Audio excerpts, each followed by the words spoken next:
What's up, everybody? Coy Wire here with a special edition of CNN 10. Today, we're taking a deep dive into the world of artificial intelligence and self-driving cars. Today, we're going to Curiosity Lab in Peachtree Corners, Georgia to experience this tech firsthand. This is my first time in a Waymo. Let's go. You could call this one of the most advanced smart cities in the world. Tomorrow's technologies being tested and created today. The color printer was invented here in Technology Park, the Hayes modem too. Now, autonomous or self-driving vehicles are being steered to new frontiers. Air package delivery systems via drones, mobile delivery robots tested and perfected. Where are we? What is this place? I feel like I stepped into the future. This is Curiosity Lab. We are a nonprofit just inside the city of Peachtree Corners. And what we do is we help companies test and deploy their technology on public infrastructure. So that doesn't always sound super cool, but it is. I mean, think about all the stuff that public infrastructure entails, right? Roadways, intersections, even airspace. A lot of different technologies work on those things. And that's very important because we're living at a time where we're seeing more and more of it, hearing more and more about it. It might be taxi cabs that are flying through this city. So how all do you help companies prepare us for that type of future? Sure. So when it comes to an environment, like what is the ideal environment for testing? So you always start in a closed environment, right? There's no things coming in terms of variables. You want to make sure the product works. So in the case of a vehicle on a roadway, that would be like a closed track. But we also know that from there, how do you get into an urban environment? How do you get into a real city? And you've got to have that middle ground. So we have a closed 3-mile loop inside of a 500-acre ecosystem so that cars, technology, drones, whatever it is, can test in a real environment where there's real pedestrians, real cars, real people, real intersections. So you can start to get the data and learn how these technologies work in real time with real elements so that you know, hey, you're ready to go in the city. I just saw a robot fly by. I don't know what it was, oh my but gosh, it was I think fast. it might have been Jita. She's a cute little thing. Basically, she's a helping hand, essentially. She is a robot that follows a subject in front of it. So it's not a self-driving one. It's not like it's doing delivery, but it's more like, you know, a robotic dog that follows you everywhere. You don't need to carry a backpack anymore. It's exactly what it is. It's a rolling robotic backpack. You open up the vat inside of it, and you know they have different inserts. I mean, you can make it follow you like a tailgate, but you know it also increases accessibility for things like disabled folk or even elderly and walkable communities. If you're at the airport and you need help carrying stuff, so it's cool. The fun fact there is that its design was based off of the droids in Star Wars, so they're quite cute, I think. Now you're speaking my language. Where's my lightsaber? I feel cars whizzing behind me. So tell me what's happening here. Yeah. What are we seeing? What are we learning from what we're seeing? Yeah, absolutely. So we talk about, the roadway. That is a very loaded thing to think about. There's so many things.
This is a Winchester train.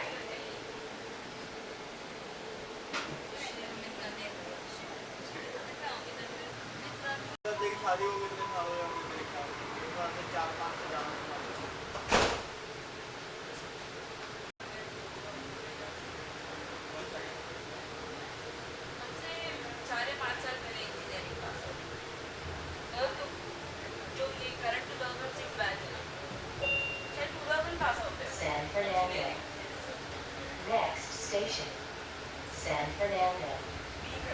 Exit to the right.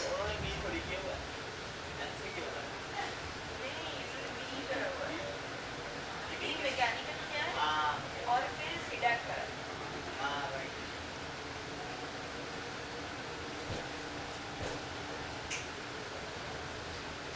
तभी तो इसकी command अच्छी है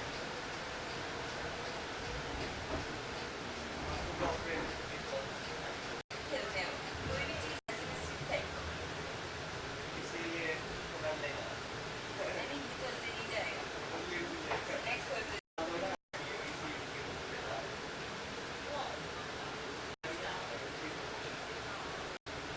आदमी के तरफ सुबह सुबह जो अच्छी होती है चार कहाँ होता है लास्ट वीक में गई थी नहीं गई थी एक वीक गई मेरी और साइड में डिफरेंस देखो मैं एक वीक गई थी और वो एक वीक गई दोनों सेम थे कम हो गया बड़ा जाओ लास्ट वीक आधा खाना किया दूसरा आया मुझे कुछ कर दिया था मतलब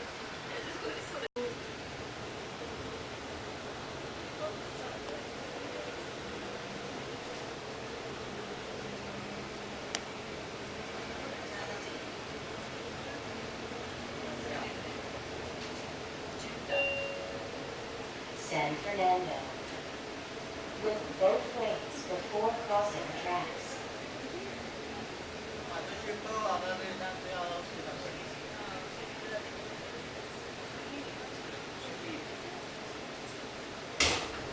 कर दिया ना अपने कि जो अंदर में नहीं होनी तो वो माइक दूंगी उसको मैं उसके माइक को मैं लिख दी San Jose, Durango. माइक में Next station, San Jose, को बहुत Durango. जल्दी Connect at this station to Caltrain. लोग को माइक Exit to the right.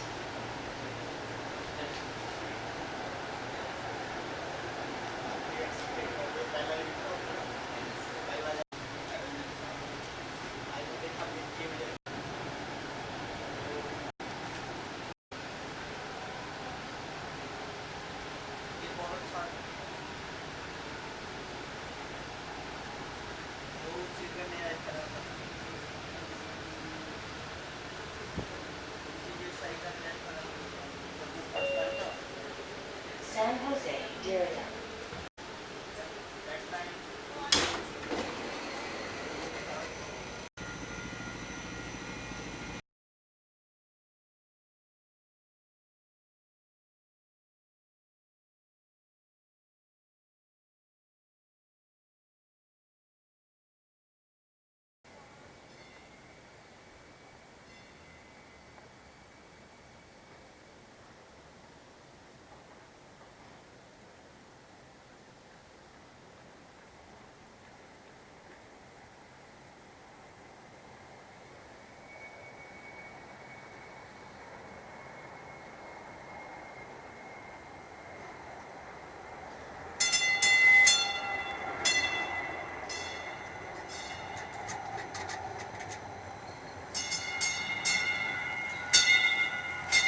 There, Joe. Hit it. The doors are closing. Got it. Green overlooking. Proceed on diverging route. Clear for 2 blocks. Okay. There we go. Get it up to 25 and then coast. Our follower's down. She's been in here already. Coast. Like that? 15 on the crossover. Right.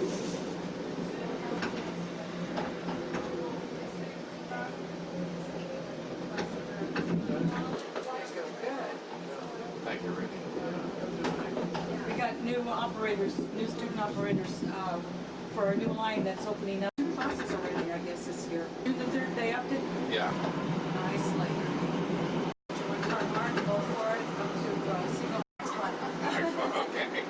Got a green block. We're clear for 2.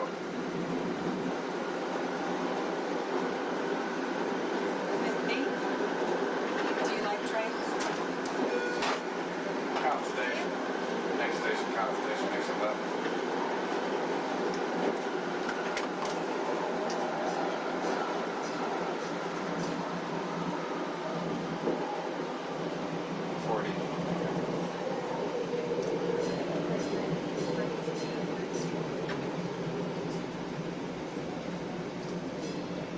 There they are.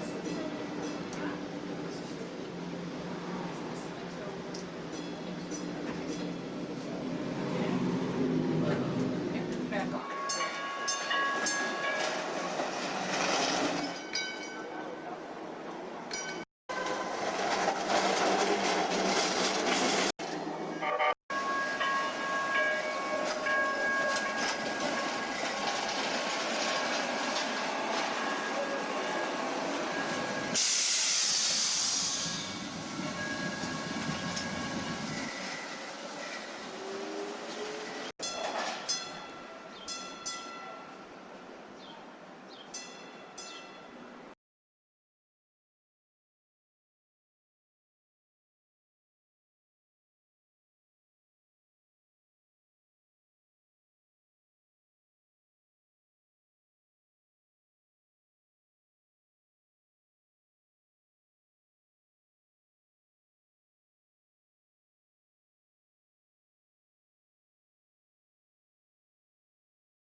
Hi there. 5:01 in the afternoon, I just got off work and I'm riding Miran's train cab. Tommy and South, unusual view for me, backwards. See, look at all the traffic that's coming along.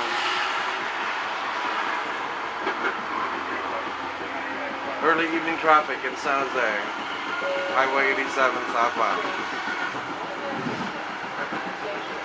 And that's the northbound side.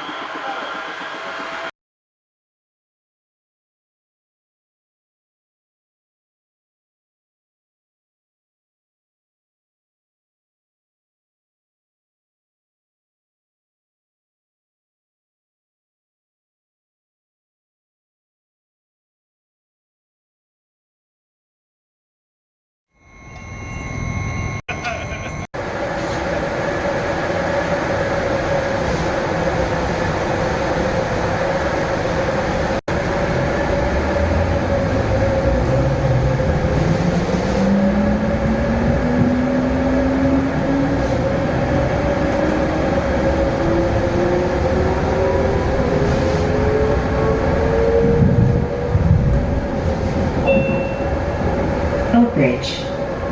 Next station, Oak Ridge. Exit to the right.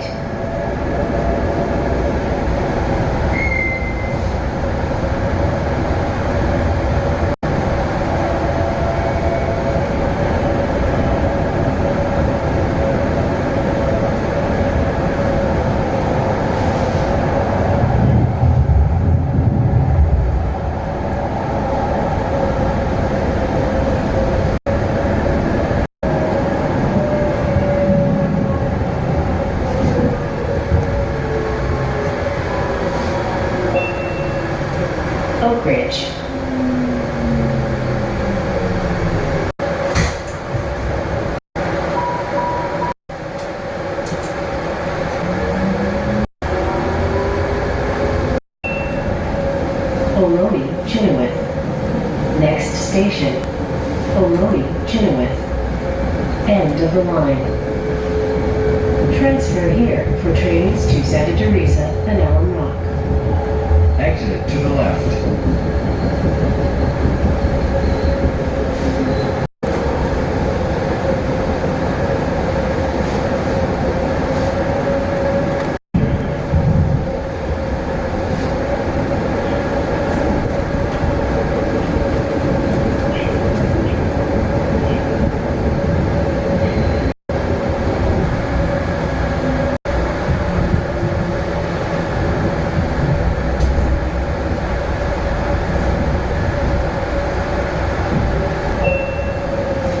Ohlone, Chynoweth.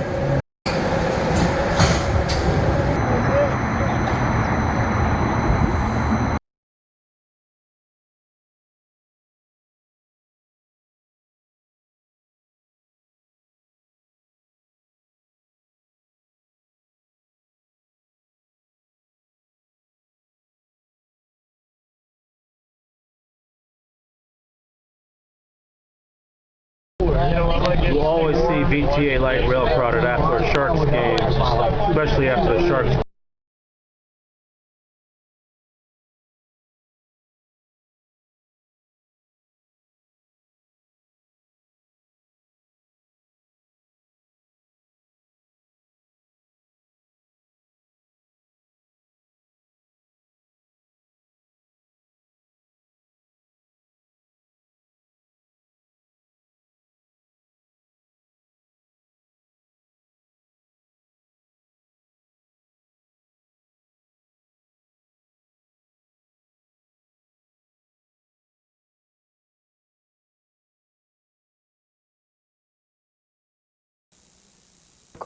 The accident happened about 9 this morning in San Jose's Blossom Valley area near the corner of Blossom Hill Road and Winfield Boulevard. Investigators say 87-year-old Layla Halumbo was driving eastbound on Blossom Hill when her car crashed through the crossing gate and was struck by the train. Her passenger, 82-year-old Mildred Piety, was killed. Investigators say it is still not clear why the car crashed through. VTA officials say they'll look into safety concerns at the crossing. We'll be taking a real hard look at the accident. VTA's light rail system went into, as a result, have been attributed to flaws in the system. By the way, since our 6 o'clock newscast, the condition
as drivers, you know, we learn to get used to these things. Signals and those cameras, things like object detection. So you've got to have the hardware, and I'll walk through technology. You have a total of 9 cameras.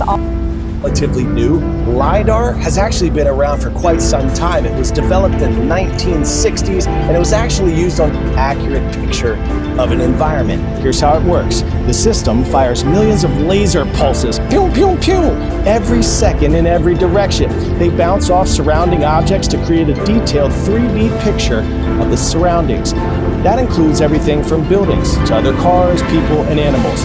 It's similar in a way to echolocation, a system used by bats, whales, and dolphins to navigate and to hunt prey. But this system swaps some of these autonomous, eliminate blind spots, and safely navigate the world around them. Pop quiz, hot shot, self-driving cars often used around the route. Answer is light detection and ranging. LiDAR is a remote sensing method used to examine the surface of the Earth. What you want to do is you want to use a combination of historical data, right, which is accumulated over time based on different locations. So for example, let's say you're in Georgia, hot weather, right? You're in Phoenix, Arizona, hot but dry weather. You're in Michigan where you have snow. And so you want to be able to take all of those measurements and have the vehicle learn from all the different weather conditions, so that when it's a location, if we happen to get snow in Georgia this year, the vehicle will know what to do. But I think about, you know, my daughters when they're old enough to be going places. You think that would be even safer than kind of guessing and wondering what a human might do? There's a lot of transparency and visibility into a vehicle. You have cameras everywhere. And so you can see what's happening. And so for them, in a lot of ways, they're probably a lot safer, you know, in the vehicle. We all know that, you know, last year, I think there were over 40,000 deaths in the U.S. from accidents, road accidents. It's things like, you know, falling asleep, texting and driving, intoxication. So all of those things can happen, you know, with your child, right, for the future. So I would argue that for the future, and maybe even today, that these vehicles are, you know, safe, and hopefully that's their future. And then you've got to think too, there's others as well. I mean, subscribe you have kids, my YouTube channel. right? But there's Day people with disabilities, great for them. And then, you know, people who are elderly, right? They can come in and use those. New libraries on Friday. In Minnesota, we have one of our biggest groups of riders are seniors and the middle school kids. Because they, not seniors in high school. No, seniors. Yes, seniors. Middle schoolers. And middle schoolers, because, you know, a lot of times they don't have a way to get home, you know, after school activities. And so this is a way for them to do it safely. What do you think? I want you to press pause for a moment, discuss with your friends. If a self-driving car service was widely available in your city or town, maybe they already are, would you use that? Would you trust AI over getting your own driver's license? What are the risks? What are the benefits? Thanks for taking a ride with me today on this special edition of CNN 10. I learned a lot today. I hope you did too. Be kind, stay curious, and rise up.